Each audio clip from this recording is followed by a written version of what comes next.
Hi, welcome to Gattu's kitchen. ఈరోజు నేను మీకు పూర్ణాలు ఎలా చేయాలో చూపిస్తాను. నాది ఉగాది స్పెషల్ పెసరపప్పు భక్షాలు అనే వీడియో ఉంది చూడండి. అందులో పూర్ణం ఎలా చేయాలో పెసరపప్పుతో ఎలా చేయాలనేది చూపించాను. మళ్ళీ అది చూపిస్తే లెంతీ వీడియో అవుతుందని నేను దాంతో అందరూ దోశపిండిలో ముంచి పూర్ణాలు చేసుకుంటారు. అలా కాకుండా ఇలా శనగపిండి ఉప్పు కారం వేసి చేసుకుంటే చాలా బాగుంటుంది. ఇది ఒకసారి చేసి చూడండి. పైన కారం కారంగా లోపల తీయగా చాలా బాగుంటుంది. మనం చిన్న చిన్న బాల్స్ చేసినా కూడా తర్వాత ఇలా పొంగుతాయి కదా, పెద్దగా అవుతాయి. కాబట్టి చిన్న చిన్న బాల్స్ లాగా చూపించాను మీకు. ఇది ఒక్కసారి చేసి చూడండి. మీకు గనక నచ్చితే నా ఛానల్ని లైక్ చేయండి, షేర్ చేయండి, సబ్స్క్రైబ్ చేయండి. ముందుగా ఒక కప్పు వరకు శనగపిండి తీసుకోవాలి.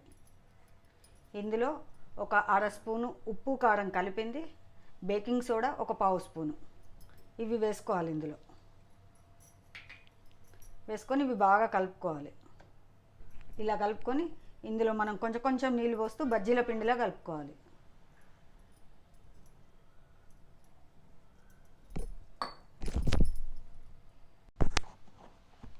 పిండిని మరీ పల్చగా కాకుండా గట్టిగా కాకుండా మనం బజ్జీలు ఎలా చేస్తాం వేసుకొని అలా కలుపుకోవాలి. ముందుగా మూకుల్లో నూనె పోసుకొని నూనె బాగా వేడెక్కనిద్దాం. అది వేడెక్కే లోపల ఇది పూర్ణాలు చూడండి, వీటిని ఇలా చిన్న చిన్న బాల్స్ లాగా చేసుకోవాలి. ఇది శనగపిండి ఉప్పు కారం సోడా వేసేసి ఇప్పుడు మనం కలిపి పెట్టుకున్నాం కదా బజ్జీల పిండి, దీంట్లో ఈ పూర్ణాలు వేసి మనం వేయించుకోవాలి.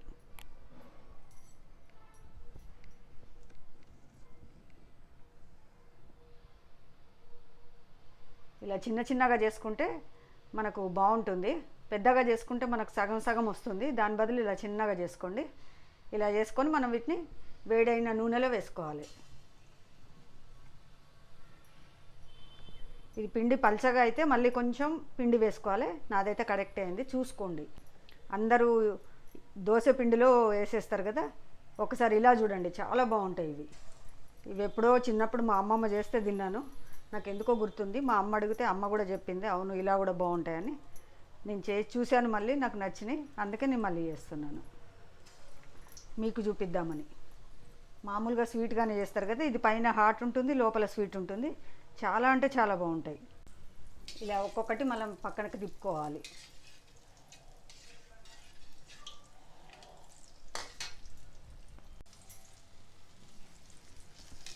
ఇలా ఎర్రగా వేగినాక మనం వీటిని బయటకు తీసుకోవాలి.